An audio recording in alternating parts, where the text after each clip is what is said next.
After sharing my little video on my Tussie Mussie blocks yesterday, I had a few people asking how I actually appliqued them on. So these are the little blocks after they've been English paper pieced. So that's with the little pieces of paper in there. You take them out, give it a press. I have my little background squares and then I fold them into 4 so I can line up the block. Now you can pin the blocks. I just jump straight in with some glue, which I'm almost out of.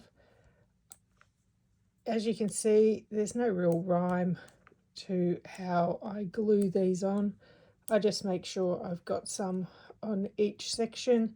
It's more to keep it in place rather than using pins. And then I just line up the seams through there and make sure that's right. Then give it a press. Now I won't use that one straight away. I will find another one over here because I'd also like to let that glue set for a little bit. In terms of needles, I like to use straw needles. So these are the Jeana Kimball ones in the size 10. Thread, there's a few different choices. You can use 100% polyester, that's the bottom line. It's a 60 weight. I really like using silk, although I'm coming to the end of it, and I think this is, goodness, I think it's a 50 weight. I can't remember, I can't read properly. Could be that it's in Japanese, but you know, that's a 50 weight.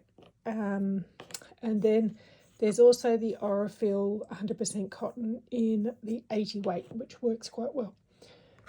So I always start with my thread. I love Thread Balm, and Wendy from the Next Stitch makes a lovely one. Then I always start with a quilter's knot, which is where you lie the thread along the needle, go around it 3 times and pull it to the end. And then I always start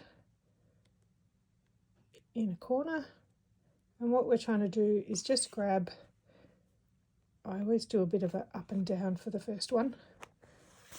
Oops,